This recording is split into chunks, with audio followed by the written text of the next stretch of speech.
Pastor David here. We are in Proverbs 8 tonight, and I'm reading from the NIV version, and it's all about wisdom. There is a grand call from wisdom for us to heed, to listen, to follow. The personification of wisdom, of course, we believe is God through Jesus Christ. Proverbs 1:7 says, "The fear of the Lord is the beginning of knowledge," but it goes on to say, "But fools despise correction." And then Proverbs 9 and verse 10 tells us that the fear of the Lord is the beginning of wisdom. So where do you get, knowledge is the accumulation of facts and figures. Wisdom is the way to apply those facts and figures in a good manner. So where do you gain knowledge? Where do you gain wisdom? This says you begin to do that with fearing the Lord. And fearing God doesn't mean you're afraid of Him. To fear God means that you revere Him, you respect Him, you have made a conscious decision to elevate Him to first place in every area of your life. That's the fear of the Lord. You're not afraid of Him. You have the highest degree of respect for Him. Well, let's get started with Proverbs 8, understanding that, and see what we can gain together. I'll start with verse 4. Let's read a few verses. "To you, O men, I call out. I raise my voice to all of mankind. You who are simple, gain prudence. You who are foolish, gain understanding. Listen, for I have worthy things to say. I open my lips to speak what is right." You ever met someone that truly believed that those who are serious about their faith in Jesus Christ are dumb? that they are so much smarter than these simple-minded Christians.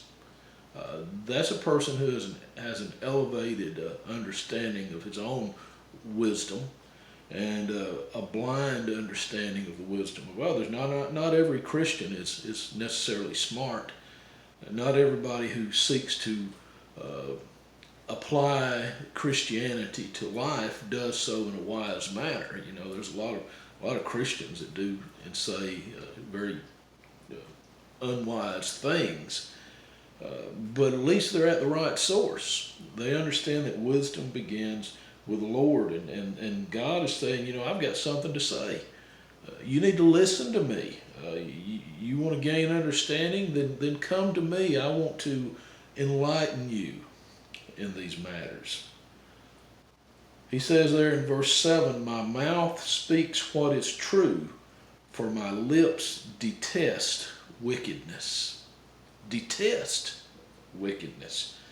I think we as believers today, the church in general, becomes too chummy with sin. We are so accustomed to it all around us, and that it's almost as if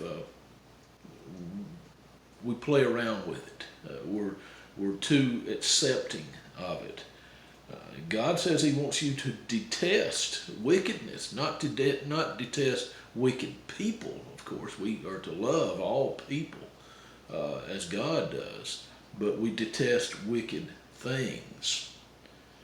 Well, look at verse 13. It says, "To fear the Lord is to hate evil." We detest wickedness. We hate evil. I hate pride and arrogance, evil behavior, and perverse speech. Perverse speech. You know what I think that is. It's just plain old downright cussing. And God is saying, I hate perverse speech.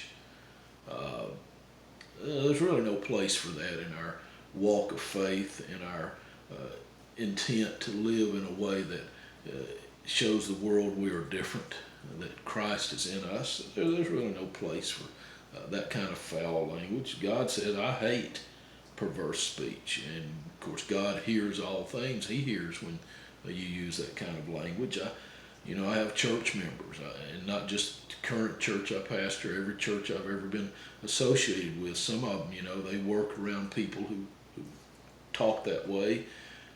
They live around them. Next thing you know, they pick it up. Christians, we need to discipline ourselves to stay away from that kind of speech. Let your speech be pure and honoring of God. Look at verse 17. I love those who love me, and those who seek me find me. I like that. God says if you make a true search for me, you will find me. God has a special affinity, a special liking for people who are truly searching the Lord. And there's a lot of people out there that will say, "Well, I'm not a Christian. I'm a searcher. I'm an agnostic, but I'm open to the truth." And some of them say that because they think it makes them sound intellectual, makes them sound, smart.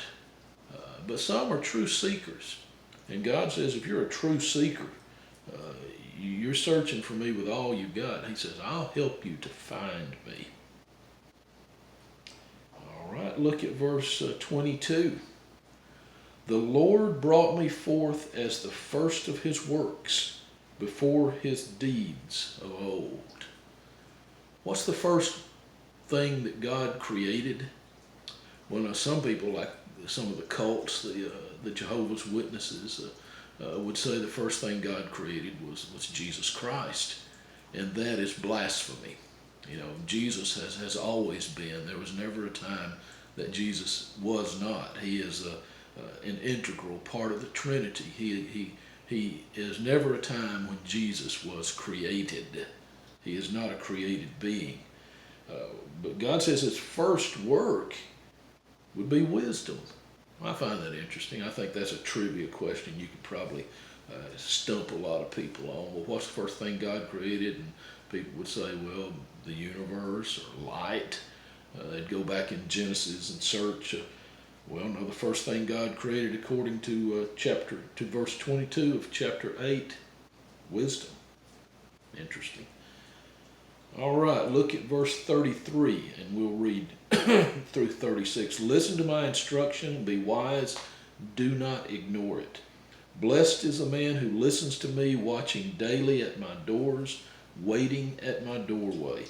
For whoever finds me finds life and receives favor from the Lord.